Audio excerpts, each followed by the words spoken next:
Bismillahirrahmanirrahim. Assalamualaikum warahmatullahi wabarakatuh. Halo, Waalaikumsalam Assalamualaikum warahmatullahi warahmatullahi wabarakatuh. wabarakatuh. Sebelum kita mulai perkuliahan siang hari ini secara online, kita awali dengan baca doa surat Al-Fatihah. Semoga dengan doa ini apa yang kita niatkan untuk bisa memahami kuliah analis kesierapan dapat kita terima dengan baik. Ala hadiniyah wa ala kulli niyyati shalihah. Al-Fatihah. Iya. Amin amin ya rabbal alamin. Kita masih melanjutkan hasil revisi minggu lalu. Minggu lalu kelompok berapa ya? Yang belum kelompok satu, Pak. Kelompok satu. Ya, silakan kelompok satu sekaligus perbaikan dari minggu lalu mungkin lebih sempurna ditampilkan.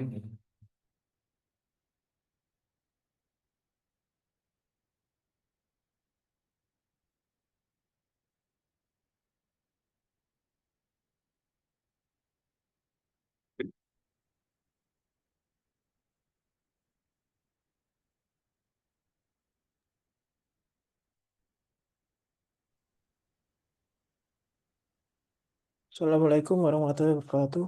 Waalaikumsalam. Langkah-langkah analisis non-parametrik. Pertama, kita uji normalitas dulu. H diketahui apabila H0 data berdistribusi normal, H1 data tidak berdistribusi normal.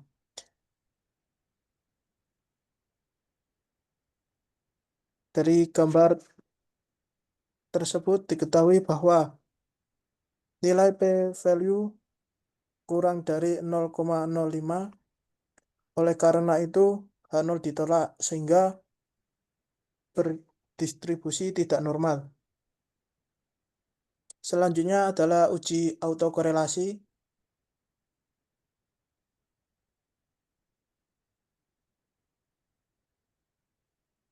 Wah, diketahui dari Hmm. tabel tersebut, Sebentar ini uji korelasi Pak autokorelasi. autokorelasi, Pak. Ini berapa variabel? Dua variabel. Auto. Antar variabel apa satu variabel? Antar variabel. Ya berarti uji korelasi. Oh, iya, iya. Kalau autokorelasi satu variabel. Kalau time series kemarin autokorelasi. Kalau ini meskipun time series tapi lebih dari satu variabel. Au- Bukan auto tapi korelasi aja. Oke, Pak. Kan isinya korelasi kan itu. Oke, korelasi, Pak.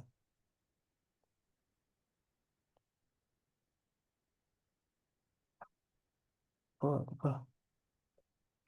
Sebab kalau sudah dinyatakan non normal, tidak normal, maka kamu kan regresinya non parametrik, maka Oke, korelasinya Pak. harus pakai non parametrik. Pakai Spearman ya. Terus Firman. Ini, Pak, diketahui hasil dari korelasi tersebut bah- bahwa nilai p-value sama dengan 0,00 atau kurang dari 0,05, maka H0 ditolak sehingga terjadi autokorelasi yang memiliki hubungan negatif. Selanjutnya, pembagian data training dan testing. Di sini kami menentukan data training sebesar 90% dan untuk data testingnya sebesar 10%. Selanjutnya, selanjutnya yaitu mencari nilai bandwidth optimum dan membangun model. Oh, oh. Dari gambar tersebut diketahui bahwa nilai bandwidth optimum yaitu sebesar 296,30.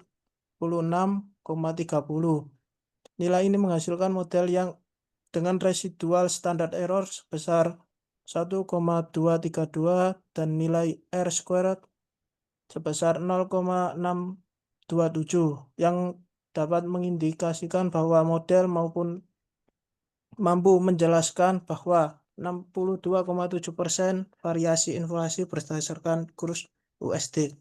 Selanjutnya yaitu menghitung nilai prediksi dan error. Apa?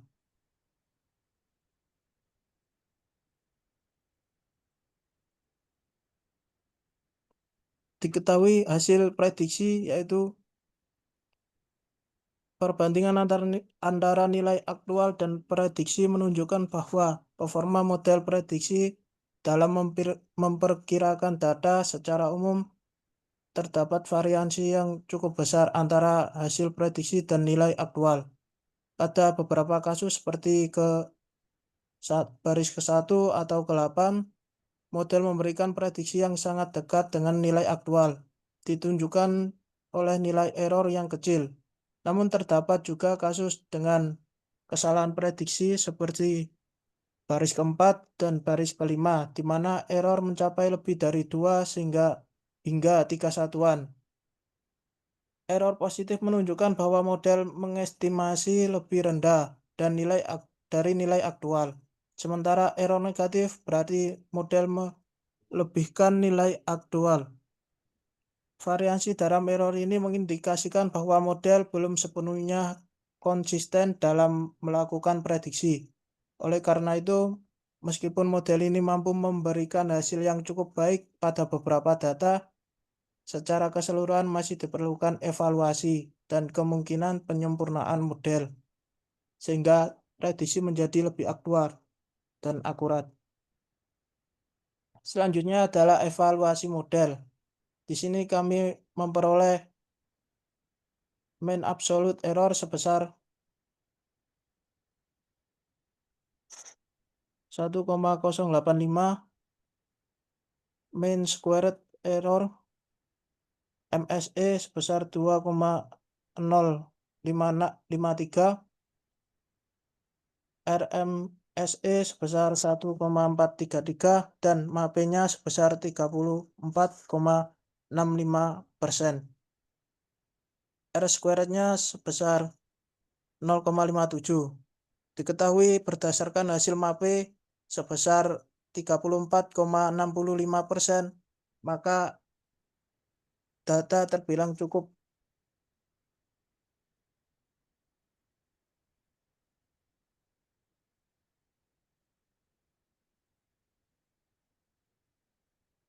baik nih. MAPE 57% dikatakan. 36, Oh, Pak. 30 apa 57? Itu R squared, Pak, tadi. Oh, berarti MAPE-nya berapa? 30. 34,65. Itu masuk kategori apa? Cukup, Pak. Cukup. Nggih.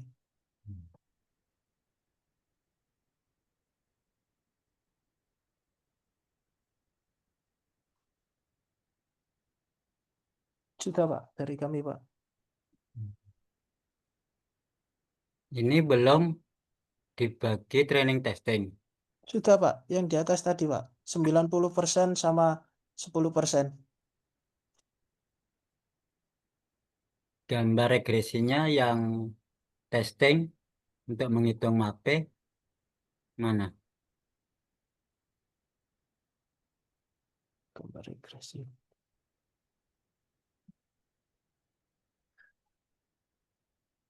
Oh iya, Pak. Belum ada, Pak. Belum kemasukan. Nah, terus itu gambar grafik tadi gambar apa?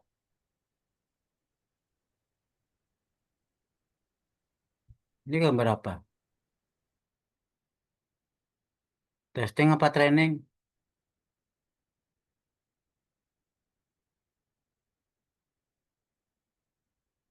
Hmm? Masih training itu Bapak. Training, belum testing. Nah, terus mappingnya ngitung pakai apa? Training juga. Nah, ya berarti belum sempurna. Harusnya testing. Training itu hanya memperoleh bandwidth optimum. Bandwidth optimum diperoleh diterapkan ke testing. Testingnya pakai bandwidth-nya training. Baru ketahuan error mappingnya berapa. Jadi mapping ini pakai training. Harusnya kan testing mapping itu. Karena testing itu mengevaluasi model pakai testing. Berapa persen? 10% ya? Coba lihat di tabelnya errornya itu berapa jumlah error.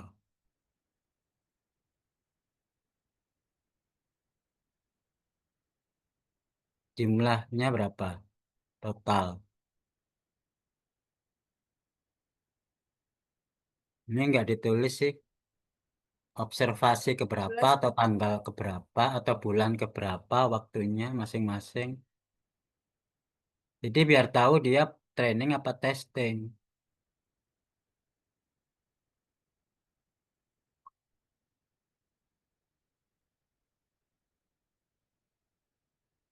Jadi gambar itu harus tahu dia testing apa training dari waktunya kan. Kan kamu bagi 90 10%. Jadi sisanya itu berapa?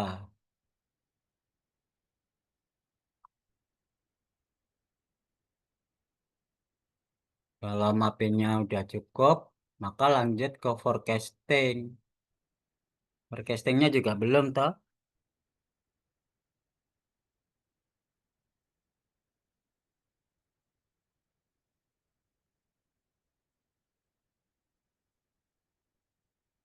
Gimana? Iya, baik Pak, akan diperbaiki lagi. Mm-mm. Jadi pakai testing kalau bisa digambar grafiknya ya. Pertama deskripsikan dulu datanya, polanya kayak apa, data mentahnya. Kemudian dibagi menjadi dua. Bagi menjadi dua, dimodelkan pakai training, ketemu bandwidth berapa.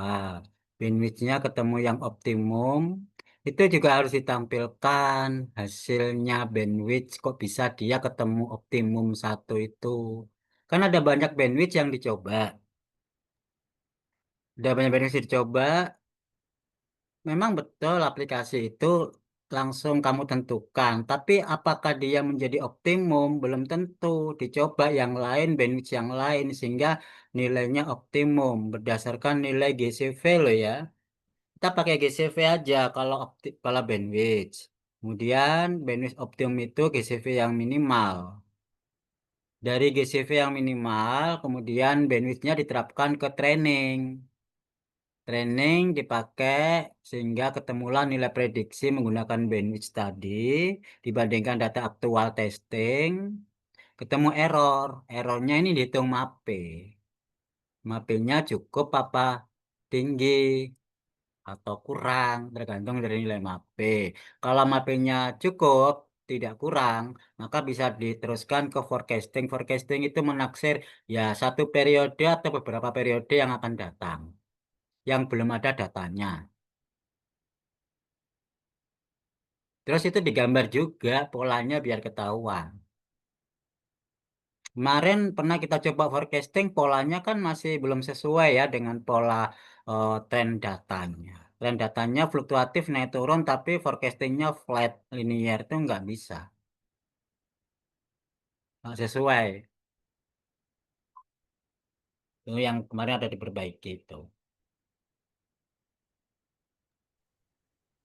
Ada pertanyaan kelompok satu?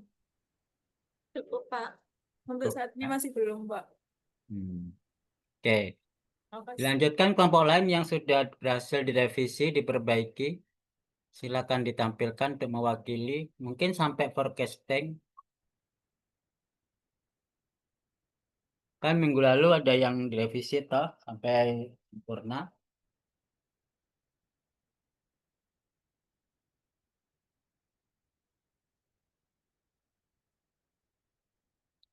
Eh, tugas UTS belum dikumpulkan semua ya?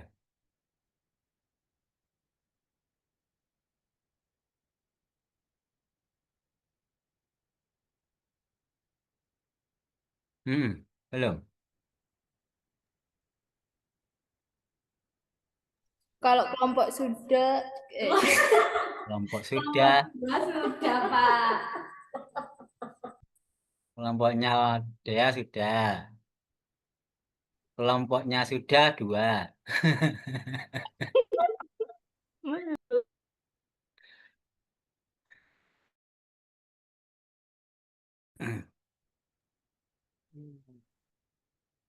Dan sekarang ditampilkan yang sudah direvisi kemarin, yang non parametrik. Kalau non parametrik sudah sempurna, nanti akan kita lanjutkan sebagai tugas UAS ya, semi parametrik. Tapi sebelumnya coba dulu sebagai lanjutannya ini sebelum ke tugas UAS. Kalau tugas UAS nanti pribadi masing-masing. Datanya beda, bukan data ini. Tapi nanti kalau non parametrik ini sudah selesai sempurna, nanti lanjut ke semi parametrik pakai data ini. Kan semi parametrik cuma menggabungkan.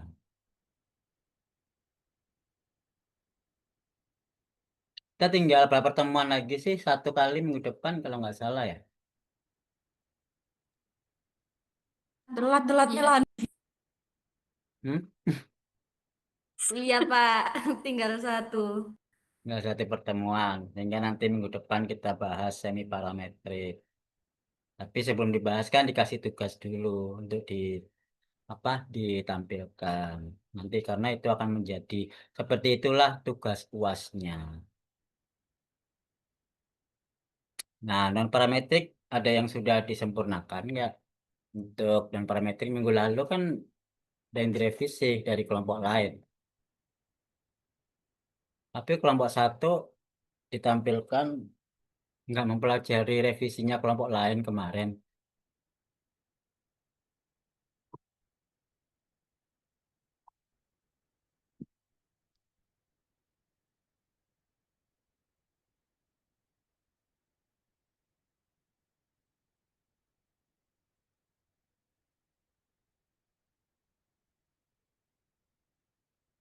Ini Kesia belum join.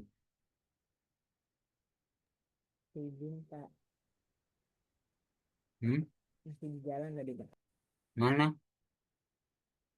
Belum. Belum Kan tadi join cuman belum on cam. Tapi sekarang kok hilang? Iya tadi masih di jalan sama. Di perjalanan tapi kan join meskipun nggak on cam. Tapi sekarang malah hilang.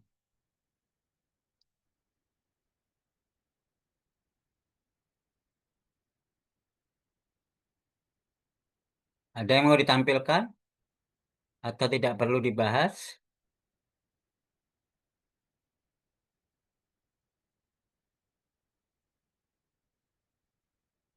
Dari kelompok lain, kelompok 2, 3, 4,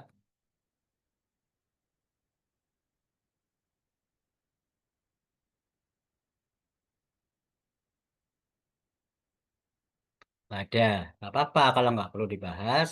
Saya beri tugas baru.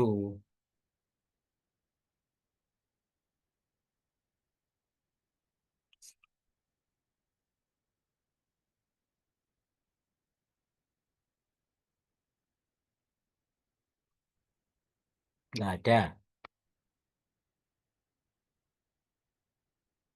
Cepet Pak, mau Hmm?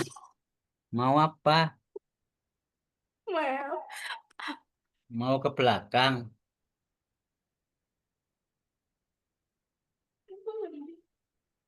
mau tanya Pak. Malah tanya.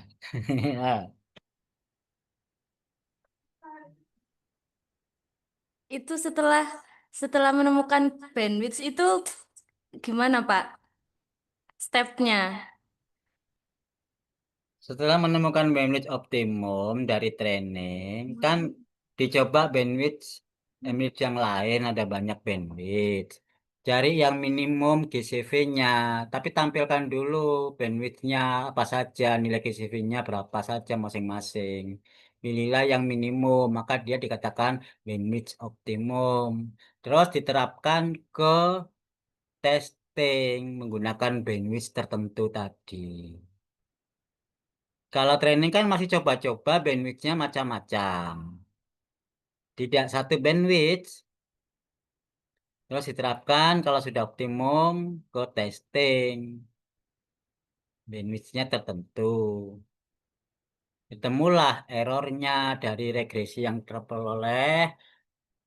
Kemudian di total errornya. Kalau kelompok satu kan menjelaskan errornya satu per satu.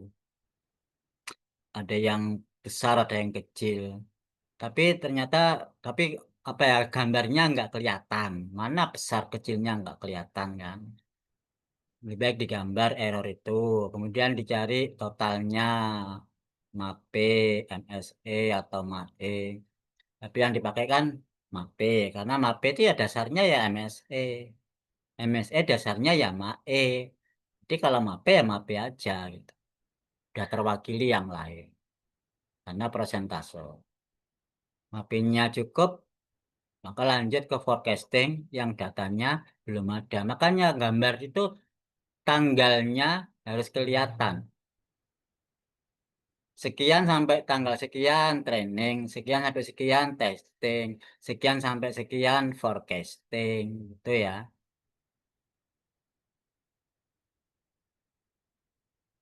Jadi kalau masih training itu istilahnya masih regresi pemodelan. Kemudian diterapkan ke testing namanya prediksi peramalan. Peramalan itu ke forecasting setelah prediksi.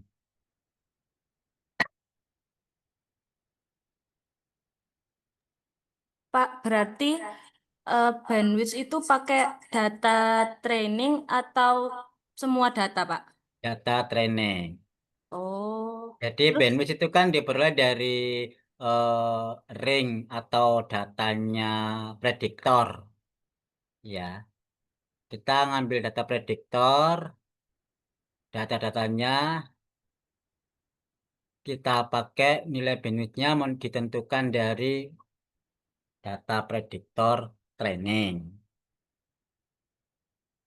Bandwidth itu kan jangkauan atau neighbors, tetangga sekitarnya. Itu kita tentukan dengan beberapa simulasi. Misalkan kalau kita bagi dua datanya, berarti partisinya kan cuma ada dua. Jadi ini lingkungannya itu lebar. Kita bagi tiga, kita bagi empat, dan bagi berapapun sampai misalkan 10 atau 20 itu bandwidthnya makin kecil. Nah, dari yang besar ke kecil itu nilai GCV-nya yang mana yang paling kecil, itulah yang optimum.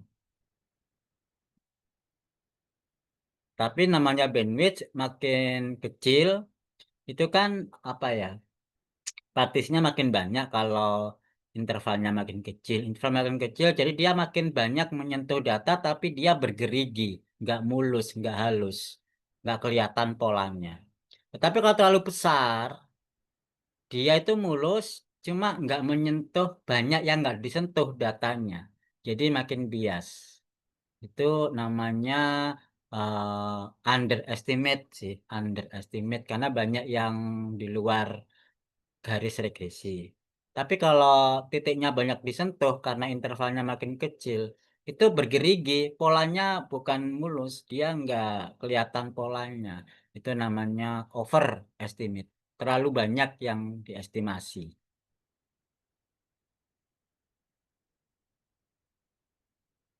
Makanya saya pengen tahu hasilnya kayak apa yang direvisi kemarin. Dari pemilihan bandwidth, kalau Anda pakai program bandwidth-nya ditentukan langsung. Nah, itu kan belum tentu dia optimum. Cari bandwidth yang lain. Dicoba, dicari nilai GCV-nya. GCV ya, bukan MAPE kalau bandwidth. Kalau error, MAPE. GCV atau CV itu sama, boleh. Atau mungkin metode lain, metode seleksi bandwidth, ada yang lain boleh.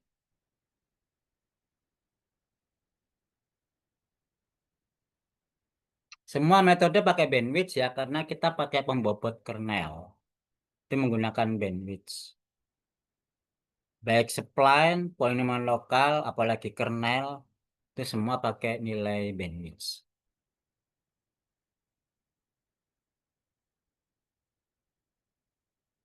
Cukup? Ada pertanyaan lagi? Pak, kalau mau Mau apa lagi? mau nampilin eh, hasil yang kemarin boleh, Pak? Ya kan memang saya suruh. Oh iya, Ya biar silakan tuh bisa sekalian tahu. dibahas. Karena perbaikan itu kalau nggak dibahas rugi. Nggak tahu salah benernya. Kurang lengkapnya nggak tahu. So, posting on cam. On cam.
Ini Pak langkahnya.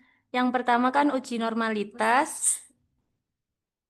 Kita pakai Shapiro-Wilk dan hasilnya itu eh, p-value kurang dari alpha dengan 0,00006075. Maka tolak H0 jadi data tidak berdistribusi normal. Itu yang variabel kurs. Terus yang Joub juga sama, p-value kurang dari alpha, maka tolak H0 juga, jadi datanya tidak normal. Terus di sini kami langsung atau sedikit ya, langsung split data dengan 7 banding 3 dengan data training 70% dan data testingnya itu 30%. Nah, terus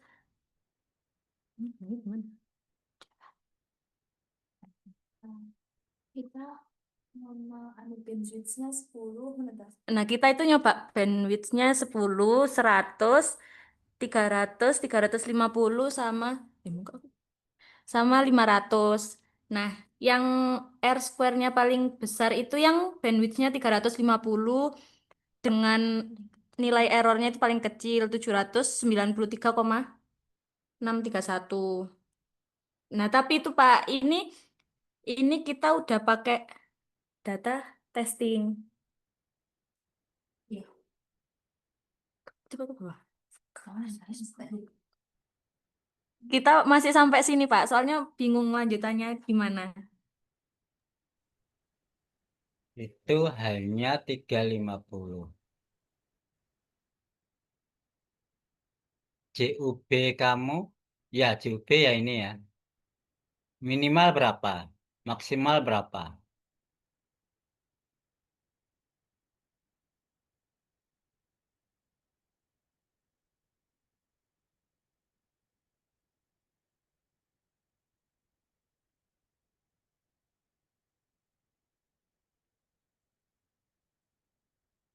Hmm?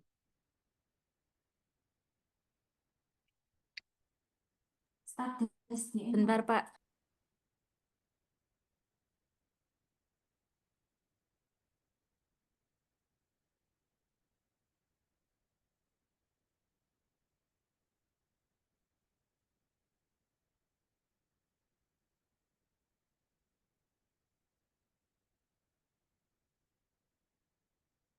Mini 33. Maksimalnya piro?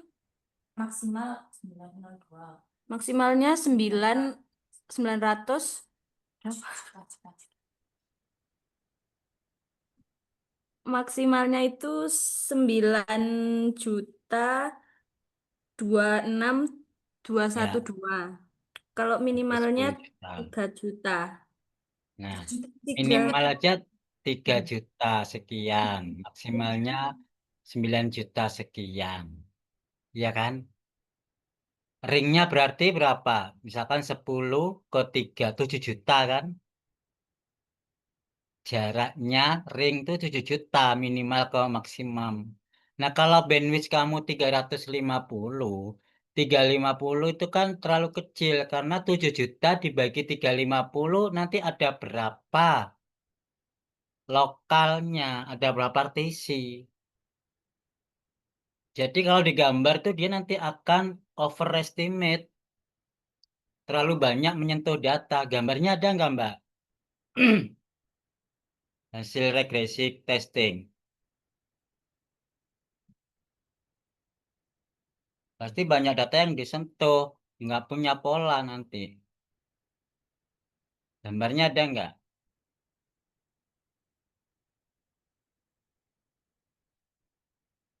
Belum nyoba gambarnya, Pak. Ah, kalau belum, Ya coba ini belum Belum direvisi. ditampilin di R. iku mau enak kan? Terus harusnya bandwidth itu bukan pakai RMS, bukan pakai errornya, tapi pakai GCV, GCV-nya.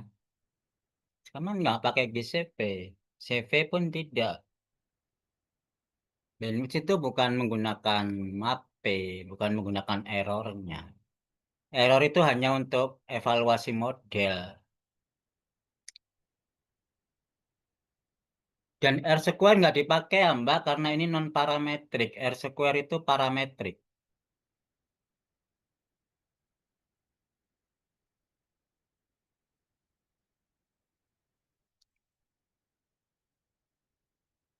Lagian Aslinya, sampai apa?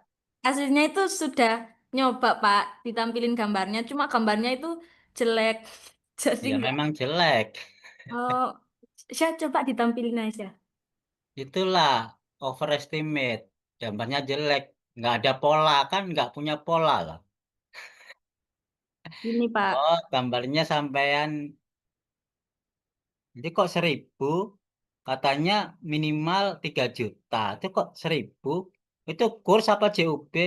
Oh, kurs ya. Oh, prediktornya kurs. Oh, prediktornya kurs.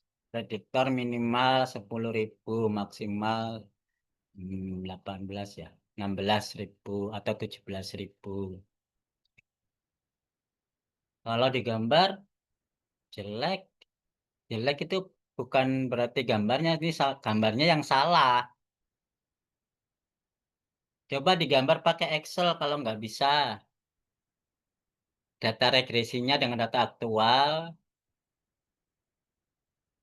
gambarnya kayak apa. Kok gitu garis-garisnya kemana-mana. Ini sampean karena gambarnya ini masih terikat ke waktu. Ini waktu pertama ke kedua langsung ditarik garis. Jadi keliru cara gambarnya. Jadi bukan berdasarkan waktu, tapi berdasarkan kurs USD yang sudah disorting dari minimal ke maksimal. Sama enggak disorting ya?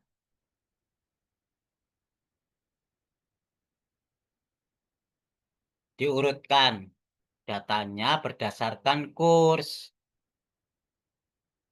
Baru digrafikkan. Sebab kalau nggak disorting, itu garisnya lompat-lompat karena berdasarkan waktu itu. Sortingnya belum.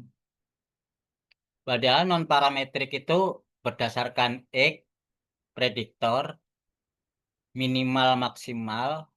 Berarti datanya harus disorting dulu, diurutkan.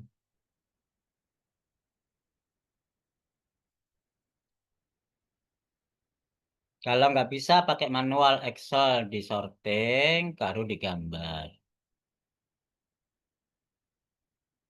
Baru diolah lagi.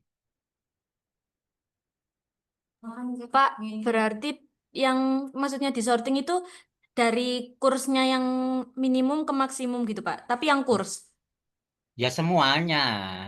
Tapi Oh. berdasarkan kurs gitu loh. Kan ngikut CUB-nya, ngikut nilainya kurs. Oh.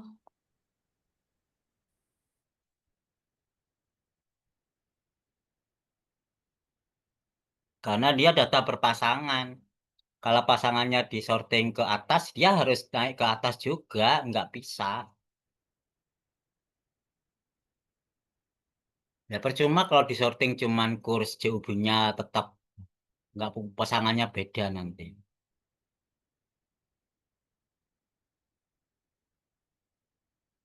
Udah lagi.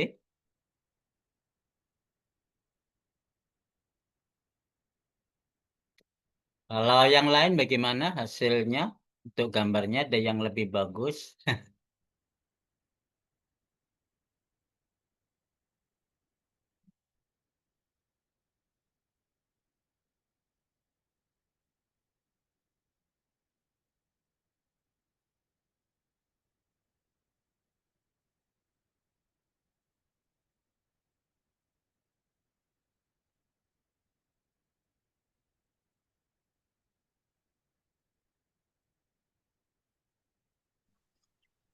Pak, mau tanya.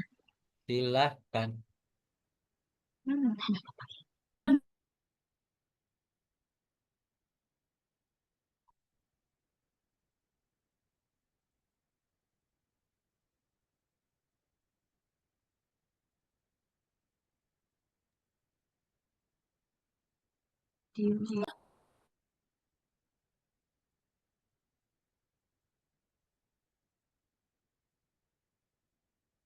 Ayo.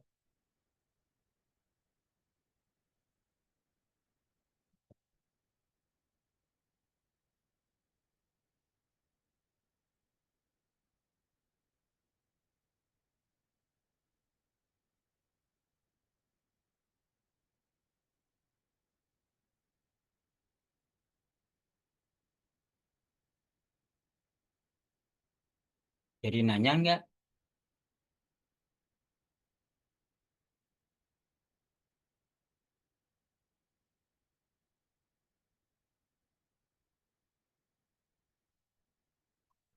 Nggak jadi.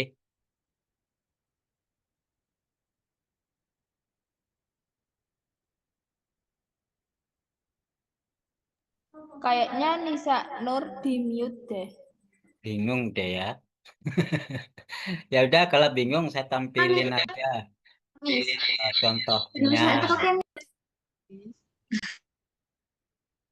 dari gambaran. Saya punya data, statistiknya seperti ini, minimal sekian, maksimum sekian. Biasanya data itu kalau skalanya beda, kan CUB itu jutaan. Kalau kurs misalkan puluhan ribu, kan beda skala toh, skalanya jauh. Maka bisa di restandarisasi atau rescaling. Model Z-score boleh, normalisasi juga boleh. Artinya standarisasi. Sehingga skalanya sama. Kita bukan menjadikan dia distribusi normal, enggak. Cuma menyamakan skala. Antara sekian sampai sekian itu sama variabelnya. Semua variabel. Ini saya standarisasi ya ini. Jadi ada plus minus. Jangkauannya atau ringnya 3, sekian. Kalau saya pakai 1%, bandwidth-nya itu ketemu nilai sekian, sekian persen semua 20%, 0,7 sekian. Kalau saya pakai aplikasi, bandwidth-nya pakai Silverman ketemu 0,4. Tapi kalau bandwidth-nya pakai rumusnya Scott 0,7. Maka saya gunakan aja batas bawahnya itu 0,4 pakai bandwidth-nya Silverman. Batas atasnya saya pakai 2 kali dari Scott 1,5. Delta itu selisih kenaikan ya. Jadi selisih antara bus bawah dengan bus atas itu bandwidthnya saya lompat-lompat 0,05. Hasilnya, nah ini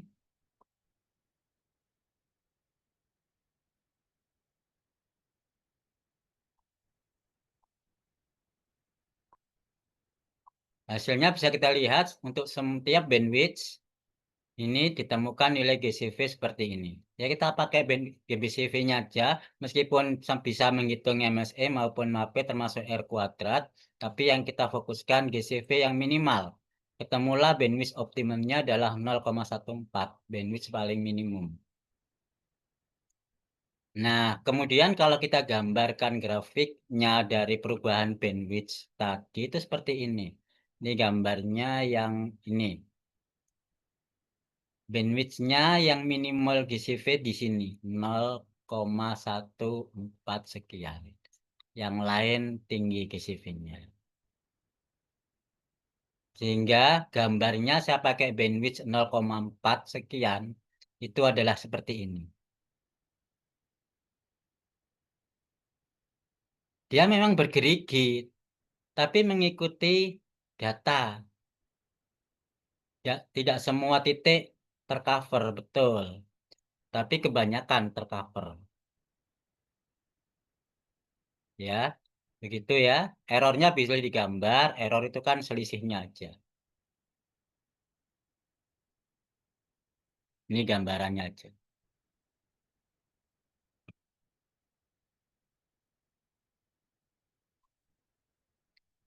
Oke, ada yang mau disampaikan, ditanyakan, atau mau disajikan untuk melihat hasil revisinya?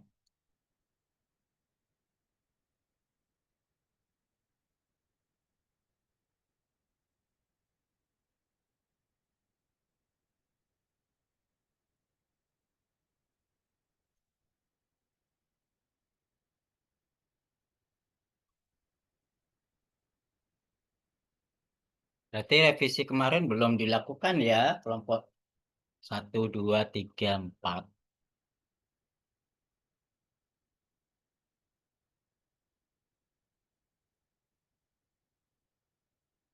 Karena harus dibahas hari ini, ya diselesaikan. Dikerjakan di room aja kalau gitu ya. Saya buatkan room sesuai dengan kelompok. Untuk didiskusikan dan segera direvisi untuk dibahas. 4 room silakan dipilih sesuai dengan kelompoknya. Saya kasih waktu mau berapa menit sih menyelesaikan revisinya ini untuk segera dibahas. Sampai jam 2 cukup ya? Nggak cukup, Pak. Nggak Pak, cukup. Berapa menit lagi? sampai 2:30. Lah selesai kuliahnya. Masih ada Nggak sempat 20 menit kok. bahas. Kalau nggak jadi dibahas, kalau Jam nggak dua dibahas kan seperempat, Pak. saya mau ngasih tugas lagi. 2/4, Pak. 2/4. Beda 2/4 maksimal ya untuk kita dibahas Ya. karena mungkin pembahasannya cukup satu aja yang mewakili. Oke, silakan masuk ke Zoom dan segera dimudiskusikan untuk diselesaikan.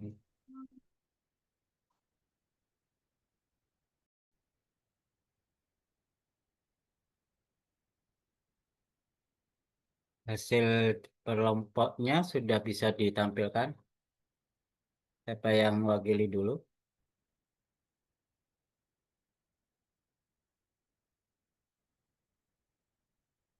Tapi belum sampai forecasting nggak apa-apa, Pak. Ya nggak apa-apa. Pokoknya sampai di mana tinggal sempurnakan dikit. Hingga selesai tuntas pembahasan. Dari kelompok berapa ini? Kelompok 3 ya?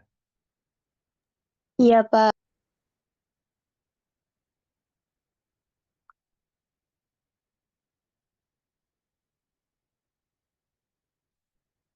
Langsung ke bandwidth apa dari awal dulu, Pak? Ya, bandwidth catatan awalnya nggak ada masalah. Nggak ada.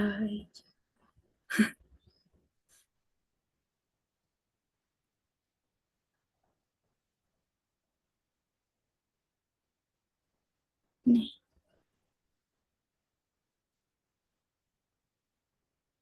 Ini tadi kita nyari terus dapat minimum nilainya 3,5, maksimumnya 7,75 dengan range-nya 4,25. Terus Ini eh, variabel prediktornya apa? prediktornya BI rate. Oh, BI rate.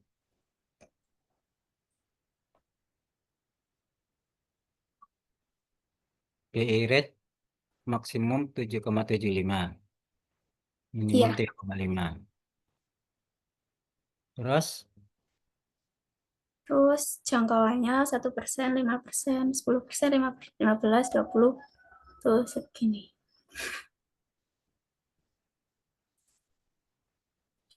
Lalu dicari bandwidth-nya, yang Silverman dapatnya 0,56, yang Scott 0,567 beda di belakang-belakangnya. Lalu batas bawahnya 0,05 dengan batas atasnya 1,9. Kita pakai deltanya 0,05. Terus ini daftar berarti bandwidth terkecil YCV-nya 0,05. terkecilnya, sebentar, terkecil.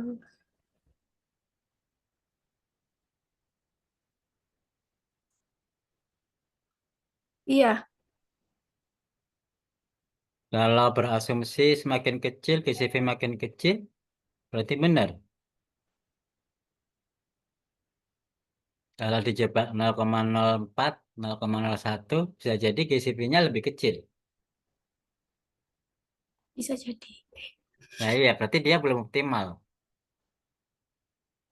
Jadi kalau yang paling kecil itu di ujung, bisa jadi dia diteruskan, bisa lebih kecil lagi. Iya kan? Hmm, Kan Anda batasi minimalnya 0,05, batas bawahnya. Kalau batas bawahnya diganti 0,01, bisa jadi GCV-nya lebih kecil. Sehingga GCV itu harus benar-benar berada di apa ya, paling rendah dari sekitarnya. Paling rendah di sekitarnya. Kalau ini kan paling rendah tapi dia di sebelah kanan yang lain. Bisa jadi dia kalau di sebelah kirinya lebih kecil lagi. Ya kan? Karena dibatasi minimalnya 0,05. Kalau di batas bawahnya 0,01, saya jatuh GCV-nya minimal. Belum dicoba. Batas bawahnya diperkecil 0,01 misalkan. Pak, tapi ini kita batas bawah batas atasnya dapat dari Ya kan ngambil nilai output. minimalnya kan, sama menentukan batas bawahnya langsung dari nilai minimal. Nilai Hmm, apa? Nilai bandwidth Silverman. kita dari, iya, bandwidth optimal. Bandwidth Silverman. Bandwidthnya Silverman. Iya, Ya perhitungan bandwidth Silverman kan belum tentu optimum. Belum tentu optimal. Jadi kita bisa mengambil lebih kecil lagi atau lebih besar lagi. Itu kan hanya perkiraan. Bandwidth Scott juga perkiraan. Nah, untuk memastikan itu, kita coba di sekitar dia. Sekitar itu bisa di bawahnya, bisa di atasnya. Minimalnya 0,05, batas bawah, ya kan? iya. Bisa saja dia karena itu GCV minimal, kalau diambil 0,01, 0,02, 0,03, 0,04, di bawah 0,05, bisa saja dia di GCV-nya minimal. Kan belum tahu sebelah kirinya.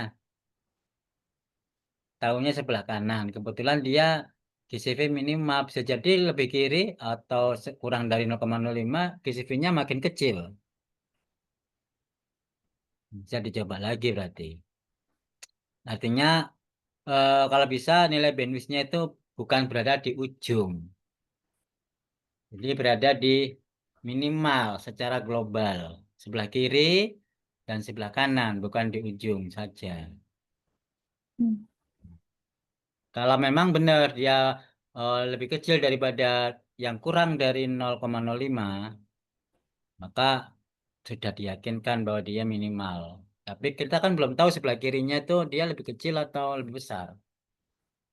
Belum dicoba. Bahkan sebelah kanannya dia lebih kecil daripada yang lain. Tapi sebelah kirinya kan belum tahu. Yang kurang dari 0,05. Nanti bisa dicoba lagi. Oke, lanjutin. Hasilnya sementara ini diterima 0,05 karena sebelah kanannya lebih besar semua. Tapi belum tahu dicoba sebelah kirinya. Lanjut. Lanjut ini Pak, apa kelompok lain? Oh, udah. Oh, enggak. Ini tadi kita dapat bandwidth, GCV, MAPE, sama MSE-nya seperti ini. Ada 28. Lalu gambarnya seperti ini. Ya kan sebelah kirinya kita nggak tahu. Ya, sudah. Udah, bandwidth doang. Iya. Belum diterapkan ke Belum, ini yang testing. kemarin nyoba. Oh, belum diterapkan ke testing. Kan bandwidth optimal sementara itu. Nanti dicoba ke testing pakai bandwidth itu.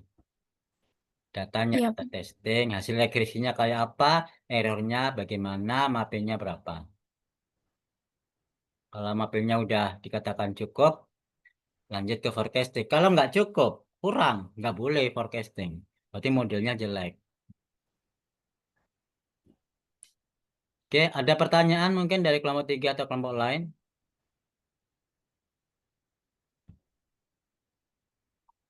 Nggak ada, sementara nggak ada. Dilanjutkan ke kelompok yang lain, barangkali lebih baik pemilihan bandwidth-nya. Silakan kelompok 2 atau 4.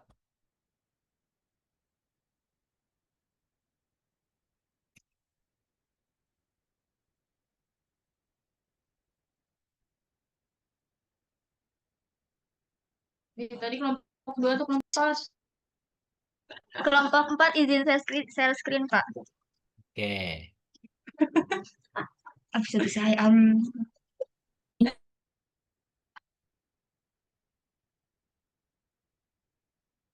Kita ngasih tugas UASnya enaknya mendahului jadwal apa setelah jadwal? dahulu. Ih, tapi lo mepet kita. Hmm, iya. Kalau mendahului jadwal, dikumpulkan waktu jadwal. Kalau setelah jadwal, dikumpulkan 1 minggu setelah jadwal.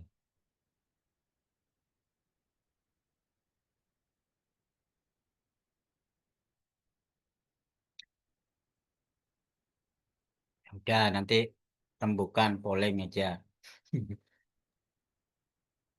Mau pilih sebelum apa setelah jadwal penugasan UASnya. Silakan kelompok 2 ya.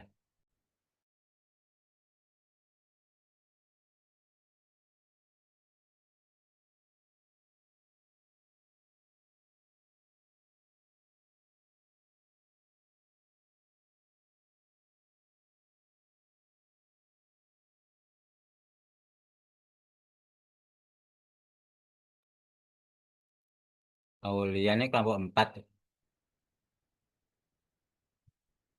Samsat, Pak. Bentar, Pak, loading.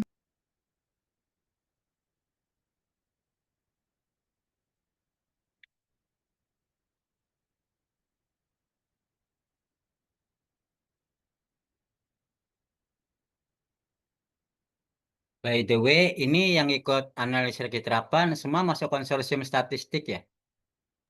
Iya, Pak. Iya, Pak. Berarti masih skripsi statistik, pasti ketemu saya, entah jadi pembimbing atau penguji. Pilih mana terserah sampean.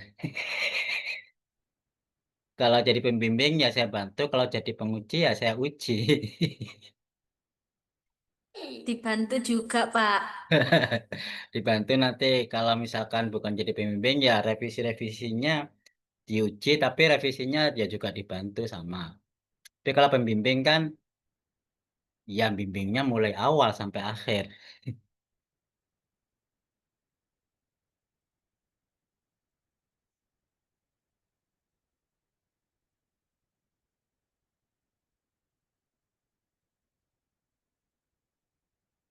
Ada yang bimbingannya Bu Rini? Calon pembimbingnya? Ada Pak Fitri ya. Iqbal. Iya, Iqbal. Iya, doakan ya Pak. Ya, sama-sama. Nanti kalau pembimbingnya Bu Rini itu harus siap-siap apa ya? Siap-siap Lihat mental. mental. Ya, mental waktu ujian tapi kalau bimbingan nggak usah siap mental, bimbingan mah cepet kan Bu Rini. Oke, oke, oke. Itu waktu ujian, wow. Wow. WOW. Kenapa Karena waktu gitu, Pak? ujian itu biasanya Bu Rini ikut bertanya, bahkan membantai pembimbingannya sendiri. Emangnya Kenapa? boleh Ya gitu, Pak? karena mungkin barangkali waktu bimbingan nggak intensif atau nggak diperiksa atau sibuk langsung tanda tangan ACC kan gampang. Tapi waktu ujian kena. Karena sering terjadi bimbingannya Prof ini itu begitu. Bimbingannya sendiri dibantai. Pak, saya mau bertanya. Emang kalau Ya, rektor itu membimbing, enggak, Pak? rektor itu dosen atau bukan? Dosen. Nah, dosen itu kan bimbing juga.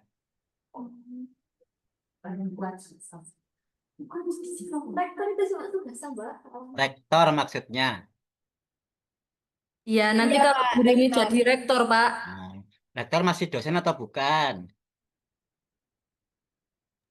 Ya tetap Masih. kalau masih dosen, masih ngajar, masih bimbing, tetap meskipun itu kan cuma jabatan. Jabatan itu hanya tambahan, tapi fungsionalnya kan dosen. Ya tetap.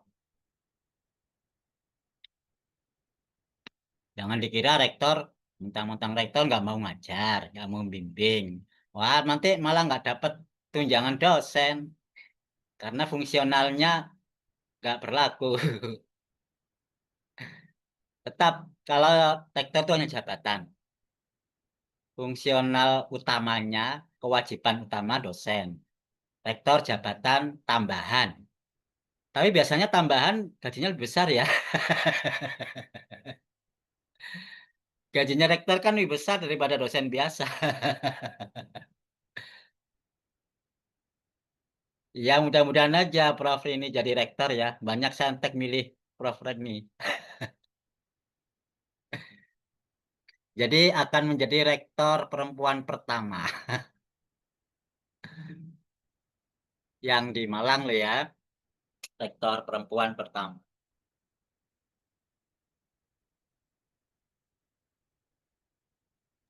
Pak, Mbak Yanti tanya, katanya Nah, Yanti apa pemilihannya Mbak rektor. Dea?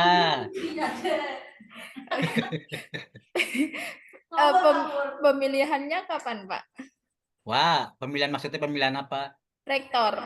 Oh, itu Senat kemarin kan sudah sidang, sudah apa menguji semua kandidat dan semua kandidat itu Senat tidak memilih salah satu, tapi semua direkomendasikan ke kementerian. Tapi semua kandidat punya nilai skor masing-masing. Nanti kementerian yang akan menentukan siapa rektor terpilih dari kementerian. Kenapa kok begitu? Beda dengan tahun lalu ya. Kalau tahun lalu, waduh jadi isu politik ini. Kalau tahun lalu itu kan Senat memilih satu dari pengujian dan apa nilai skor internal. Tapi ternyata setelah dipilih satu oleh Senat, menterinya berubah apa keputusan menteri berubah memilih yang lain. Wah, jadi kacau kan? Ya karena keputusan tertinggi ada di menteri. Senat hanya rekomendasi saja. Apalagi sekarang Senat kan ketuanya ibu-ibu toh. Kalau tahun lalu kan bapak-bapak. Sekarang ketua Senat ibu-ibu. Jadi nggak mau milih satu, semuanya diajukan.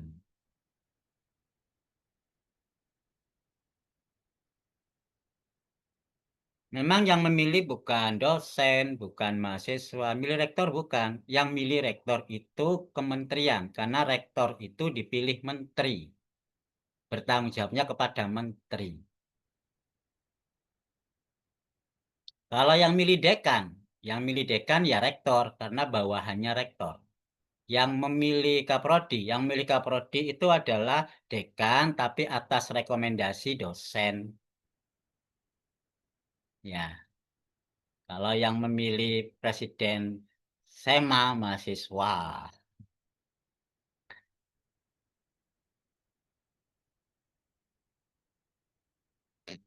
Yuk lanjut Mbak. Kelompok 4 dapat bandwidth terbaiknya itu 226, Pak. Berdasarkan Dari nilai mana? GCP yang GCP paling ya? kecil, ya, Oh 2,29. ini besar sekali ya. Berarti memang variabelnya belum di standarisasi ya, belum di rescaling ya, masih asup Iya, Pak. besar.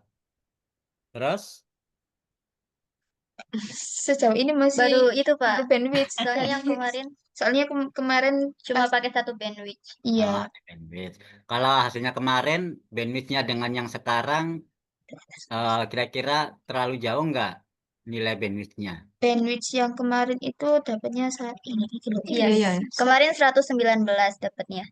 Sekarang berapa? Sekarang Sekarang 226. jauh juga. Iya. 226.000 maksudnya. 226.000. Kalau kemarin 19. 109.000. Iya. Ribu atau bukan? Bukan. Koma. Nah, terlalu jauh kan berarti satuan sekarang jadi ratusan ribu. Kalau kemarin hanya ratusan aja. Iya, Pak. Nah, ini kenapa kok jauh? Nah, berarti yang benar yang mana? Ngono loh. Karena kalian belum dicoba juga. Apalagi skalanya data belum di rescaling. Jadi Iya. emang besar harusnya. Bandwidth itu karena skalanya besar. Ini kan CUB ya. Iya. CUB itu skalanya besar, ratusan ribu. Bukan jutaan kemarin kayaknya. Maka alangkah baiknya skalanya di standarisasi. Biar nggak terlalu tinggi. Enak kalau milih bilangan kecil kan enak daripada bilangan besar-besar. Jangkauannya kan besar-besar. Sampai di situ aja. Iya, Pak. Iya, Pak. Jadi belum Iya. sampai Kita ke ratusan ribu. pakai testing ya. Yang kemarin itu cuma Testingnya belum diterapkan. Ada gambarnya ini Mbak, di CV-nya adanya di ujung apa di tengah? 200-an, Mas. 200-an ribu. Ini berapa sih 200? Iya, 200 itu. 200 ribu. Iya. Ya, kan ada 200-an ke 226.000,6. Nah, itu berarti di ujung. Ya, di ujung kan nomor 1 kan dia. Iya. Nomor 1 di ujung. Bener ya, di ujung ya. Bisa jadi kalau dicoba bandwidth lebih kecil lagi, GCV-nya makin kecil sama dengan kelompok 3 tadi. Iya toh? Karena di ujung awal. Kalau dicoba bandwidth 200, bisa jadi GCV-nya lebih kecil, 200.000 maksudnya. Nah, karena berarti dia belum merupakan minimal global, masih minimal lokal sebelah kiri ini. Jadi dicoba dengan bandwidth yang lebih kecil lagi. Apa benar dia itu nilainya masih minimal dari yang bandwidth lebih kecil lagi. Seperti kelompok 3 tadi belum dicoba. Untuk menjamin bahwa dia adalah Iya, Pak. GCP minimal global.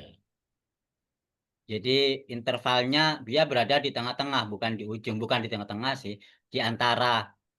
Pokoknya nggak di ujung. Nanti kalau di ujung.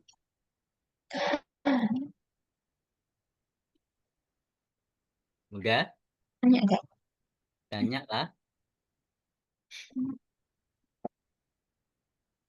Kelompok 4 cukup, Pak. Oke, cukup. Kita Kelompok 4. tanya Kalau kelompok 2, pemilihan GCV-nya sama nggak? Ketemunya di ujung nggak? Kelompok 2, kelompoknya Dea. Iya, Pak. Benar, Pak. Nah, di ujung berarti belum global. Maksudnya sebentar mau share Oh, screen, Pak. sebentar.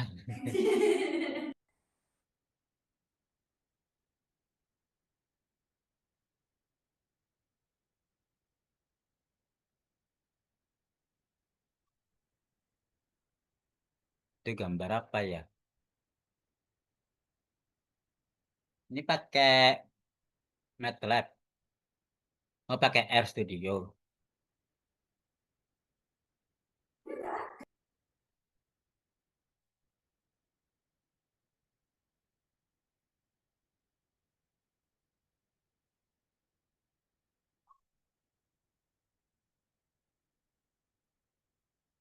Anda bisa gunakan AI ya. Sekarang zaman AI. AI itu bisa kok buatin program, ya kan? Dengan perintah bahasa Indonesia, ChatGPT boleh. Misalkan, bagaimana cara mencari bandwidth dengan GCV menggunakan RStudio. Datanya sama upload. Udah ketemu, wis. Gak repot-repot sekarang zaman AI. Itu yang free ya, yang kalau yang berbayar lebih kompleks lagi. Kan banyak analis data pakai AI. Termasuk semi parametrik. Nanti yang skripsi ya tetap gunakan AI juga bisa. Yang katanya pakai regresi LCVT, LSTAR atau apapun.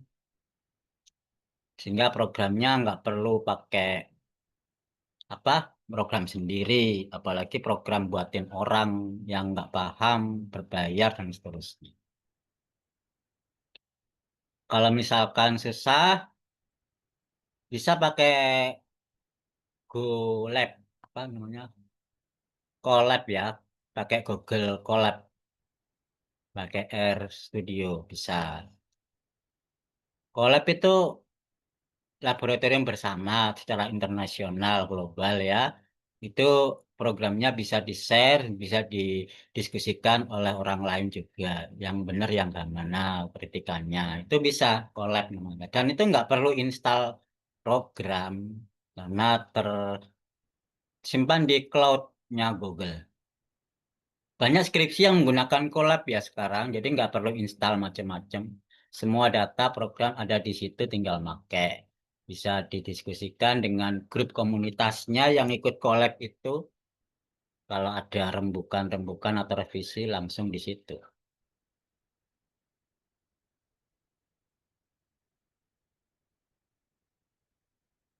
Ya silakan dijelaskan.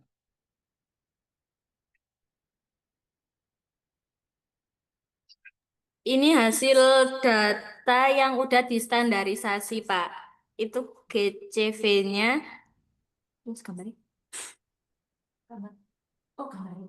Mana gambarnya? Itu jelas-jelas yang paling bagus.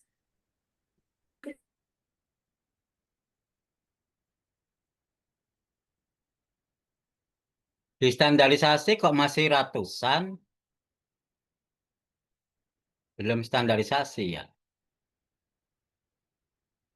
Kalau standarisasi itu bilangannya itu ada negatif, ada positif, tapi dia hanya satuan, nggak sampai ratusan.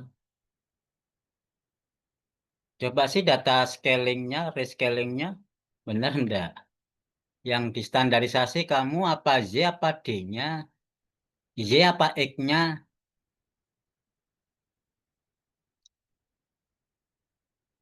Bandwidth itu pakai prediktor ya, bukan respon. Prediktor itu X, Z kan responnya.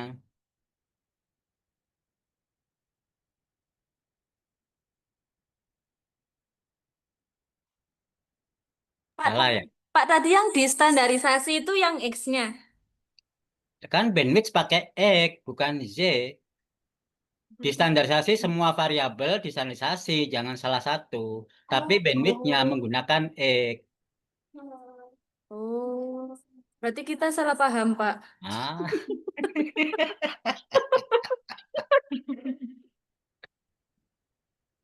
Itu yang distandarisasi cuma yang Y aja, yang JUP.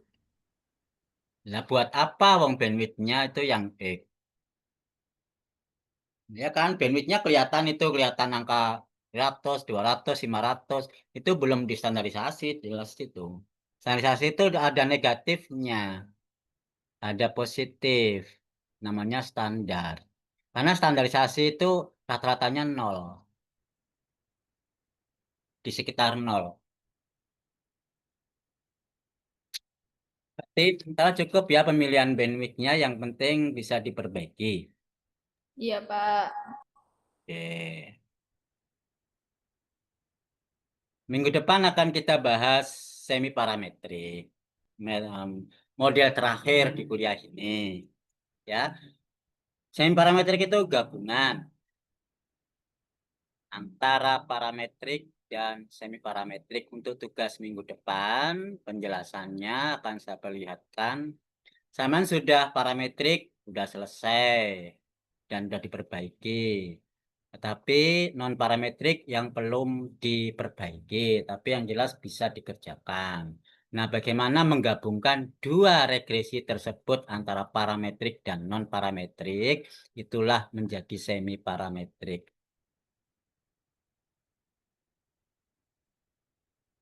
Kalau parametrik kemarin Anda menggunakan satu variabel namanya time series. Kalau menggunakan dua variabel tetapi satu variabelnya kita gunakan sebagai variabel prediktor. Misalkan yang kemarin itu YT pakai model R ya, misalkan nggak pakai beta apa alfa. Terserah, habis beta boleh, alfa boleh. Beta 0 plus beta 1 YT min 1 plus error. Ini parametrik. Nah, yang non parametrik barusan itu ya karena fungsinya nggak jelas, kita pakai aja fungsi f xt dengan dua variabel yang berbeda, ya kan? X dan Y. Nah, ini mau kita gabungkan jadi satu. Kalau kemarin katakanlah apa ya, misalkan kelompok satu itu Y-nya apa? Inflasi atau apa? Inflasi, Pak. Inflasi. Berarti inflasi sekarang ditentukan inflasi kemarin kalau itu satu leg. Kalau ini inflasi ditentukan variabel X-nya apa kelompok satu? Kurs. Kurs. Inflasi ditentukan oleh kurs. Dengan data yang sama, Anda bandingkan. Ini tugas beberapa minggu lalu yang berminggu-minggu. Hasil R kuadratnya bagaimana? Mappingnya bagaimana? Nah, kalau non parametrik itu hanya mape. Kalau ini yang tugas sekarang tadi itu yang harusnya tuntas, tapi karena belum selesai, tapi masih diperbaiki, ya kan? Nah, ini mau kita gabungkan parametrik dengan non parametrik. Jadi eh, regresi modelnya YT ya tinggal digabungkan, ditambah beta 0 plus beta 1 YT min 1. Entah kemarin itu pakai konstanta apa tidak, kan tergantung dari hasil tugas beberapa minggu lalu ya. Ada yang tanpa beta 0 ya nggak usah ini. Digabung dengan ini. Apa HP? Apa ya? Digabung dengan non parametriknya.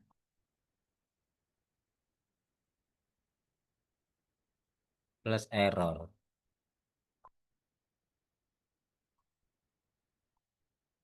Nah, caranya sekarang gimana mengolah regresi semi parametrik ini? Mengolah dalam arti mengestimasi.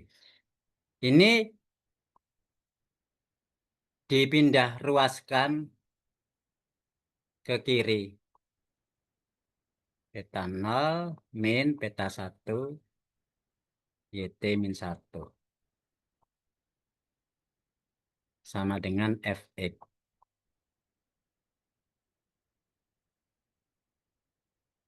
Yang sebelah kiri parametrik kemarin sudah kita coba pakai OLS.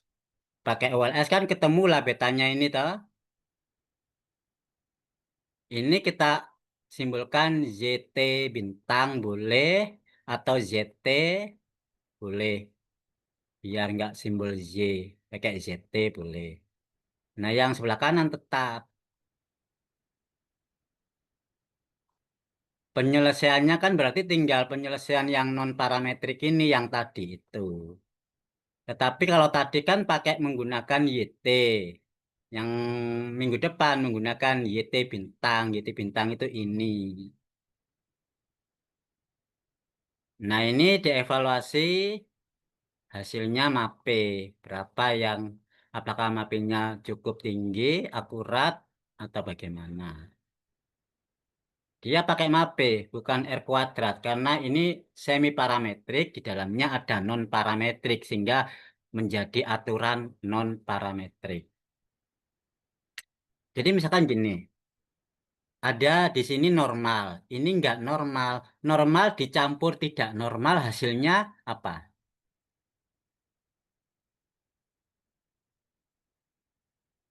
Normal apa tidak normal? Tidak normal. Ya tidak normal, normalnya kalah.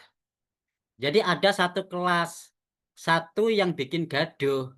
Jadi gaduh apa tidak kelas tersebut? Jadi gaduh. Susu terbelangga. Susu di belangga kok terbelangga. Di belangga itu apa sih? Baskom ya. Baskom. Ada susu murni. Terus ditetesi satu titik noda tinta hitam. Warnanya dari apa? Hitam kan susunya.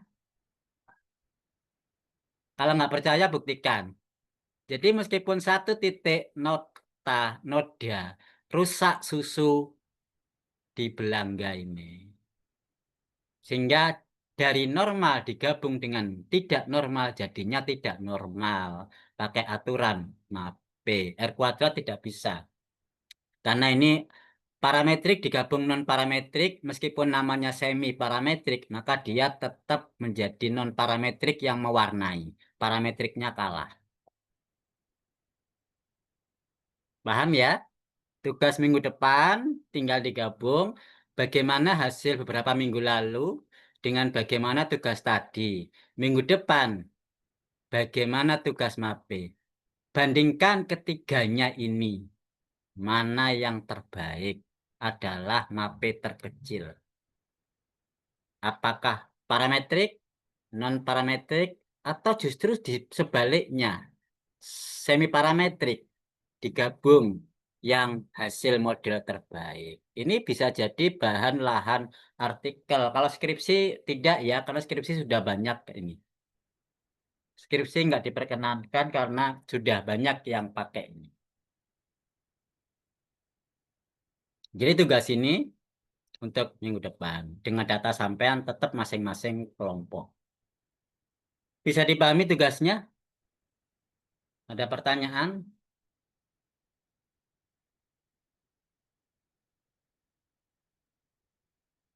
Nggak ada Belum, ya? Pak. Cukup. Ya udah kalau nggak ada, minggu depan disiapkan. Untuk revisi non parametrik kita nggak perlu bahas minggu depan, tapi tetap direvisi karena akan dipakai untuk ini. Untuk minggu depan yang kita bahas ini. Udah, cukup. Kita akhiri. Mudah-mudahan bisa dipahami. Nanti rekaman Zoom-nya akan saya share untuk dipelajari lagi karena tadi banyak yang masih salah paham. Ini kuliah belum dihentikan, belum selesai, udah salah paham. Apalagi kalau udah selesai, malah pahamnya yang salah.